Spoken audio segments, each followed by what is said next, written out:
ഈ കല്ല് വെച്ച നുണ സത്യമെന്ന മട്ടിൽ അവതരിപ്പിക്കാനുള്ള സവിശേഷ സിദ്ധിയുള്ള ആളാണ് നമ്മുടെ മുഖ്യമന്ത്രി എന്ന് എല്ലാവർക്കും അറിയാം. പക്ഷെ അദ്ദേഹം പ്രതിപക്ഷത്തിരിക്കുമ്പോൾ പറയുന്ന പോലെ മുഖ്യമന്ത്രി എന്ന കസേരയിലിരിക്കുമ്പോൾ പറയാൻ പാടില്ലല്ലോ. വസ്തുതകളെ അടിസ്ഥാനപ്പെടുത്തിക്കൊണ്ടല്ലേ. ഇന്ന് മാധ്യമങ്ങൾ നോക്കുമ്പോൾ കരിമണൽ ഖനനം സ്വകാര്യ കമ്പനി ഏൽപ്പിക്കാനുള്ള എല്ലാ നീക്കവും നടത്തിയിരുന്നു എന്ന് അങ്ങേയറ്റം തെറ്റായ പ്രസ്താവനയാണ് നടത്തിയിട്ടുള്ളത്. ഇവിടെ കാണേണ്ടത് കരിമണൽ ഖനനവും ഈ പറയുന്ന പ്രക്രിയയുമായി തമ്മിൽ ഒരു ബന്ധവുമില്ല. കരിമണലിൽ നിന്ന് വേർതിരിച്ചെടുക്കുന്ന ഇൽമിനേറ്റ് ഉപയോഗിച്ചുകൊണ്ട് ടൈറ്റാനിയം ഡയോക്സൈഡ് ആണ് KMML ഉൽപ്പാദിപ്പിക്കുന്നത്.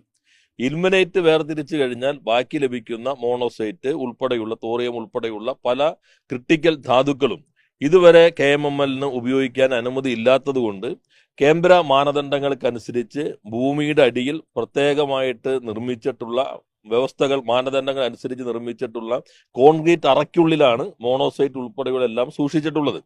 അപ്പോൾ അതിനകത്തുള്ള ഒന്ന് നിറഞ്ഞു കഴിഞ്ഞാൽ അടുത്തേക്ക് പോകണം. ആ ഘട്ടത്തിലാണ് കേന്ദ്ര ആണവ മന്ത്രാലയം തന്നെ ഇതിന്റെ മൂല്യവർദ്ധനവിന്റെ ഉൽപ്പന്നങ്ങളിലേക്ക് നിങ്ങൾക്ക് ശ്രമിക്കാം എന്നുള്ള അനുമതി KMMLന് നൽകിയിട്ടുള്ളത്.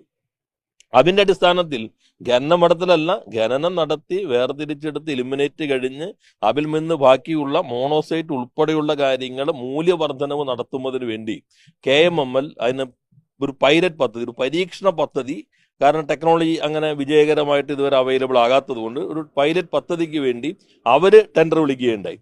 ആ ടെൻഡർ വിളിച്ചിരിക്കുന്നത് അനുസരിച്ച് അതിന്റെ എല്ലാം ടെൻഡർ ഡോക്യുമെന്റ് എല്ലാം മുഖ്യമന്ത്രിയുടെ കയ്യിൽ മാത്രമല്ല പബ്ലിക് ഡൊമൈനകത്തുള്ളതാണ്. ഈ സൂക്ഷിച്ചിരിക്കുന്നതിൽ നിന്ന് നിശ്ചിത അളവ് അവർക്ക് കൊടുക്കുകയും ഈ കിട്ടുന്ന കമ്പനിക്ക് കൊടുക്കുകയും അതിന്റെ ടെക്നോളജി തന്നെ നമ്മുടെ ക്രിട്ടിക്കൽ മിനറൽ മിഷനകത്ത് സെന്റർ ഓഫ് എക്സലൻസ് ആയി കേന്ദ്രം അംഗീകരിച്ചിട്ടുള്ള NFDDCയുടെ ടെക്നോളജി ഉപയോഗിച്ചിട്ടുള്ള അവർക്കാണ് ഇപ്പോൾ കിട്ടിയിരിക്കുന്നത്. അപ്പൊ അവര് ഈ നിശ്ചിത അളവിൽ നിന്ന് മോണോസൈറ്റ് വേർതിരിച്ചെടുത്ത് ആ മോണോസൈറ്റിന്റെ മൂല്യവർദ്ധന ഉൽപ്പന്നങ്ങളിലേക്ക് എത്താമോ എന്ന പരീക്ഷ നടത്തും. അത് വിജയിക്കുകയാണെങ്കിൽ ആ ഉണ്ടാക്കുന്ന പൂർണ്ണമായ ഉൽപ്പന്നങ്ങളും KMMLന് സൗജന്യമായി കൈമാറും. അത് കഴിഞ്ഞാൽ 18 മാസത്തേക്ക് മാത്രമാണ് ആ പദ്ധതി. 18 മാസം കഴിഞ്ഞാൽ അത് തിരിച്ച് അതേപോലെ തന്നെ ആക്കി ഇവർക്ക് കൊടുക്കേണ്ടതുണ്ട്. എന്നാൽ ഒരു ഗവേഷണത്തിന് കൂടുതൽ സമയം കൂടി ആവശ്യമാണെങ്കിൽ 3 മാസം കൂടി, അങ്ങനെ പരമാവധി 21 മാസം അനുവദിക്കുന്ന ടെൻഡറാണ് അവർ വിളിച്ചിട്ടുള്ളത്. അത് വിജയിക്കുകയാണെങ്കിൽ പിന്നീട് കേന്ദ്ര മാനദണ്ഡങ്ങൾക്ക് അനുസരിച്ചുള്ള സംയുക്ത പദ്ധതിയുമായി KMMLന് എല്ലാ അനുമതിയും ലഭിക്കുകയാണെങ്കിൽ മുന്നോട്ട് പോകാം. അപ്പോ ഖനനവുമായി ഒരു ബന്ധവുമില്ല. അവിടെ സൂക്ഷിച്ചിരിക്കുന്ന മോണോസൈറ്റ് ആണ്. അതിൽ നിന്ന് മോണോസൈറ്റ് ഉൾപ്പെടെ വേർതിരിച്ചെടുത്ത് മൂല്യവർദ്ധനവാണ്. അത് 21 മാസം ഒരു പരീക്ഷണമാണ്. ആ പരീക്ഷണത്തിന് അവർ ഗ്ലോബൽ ടെൻഡർ വിളിച്ചു. അതിന് കിട്ടിയ അത് ഗവൺമെന്റിന്റെ മുൻപിലേക്ക് വന്നു.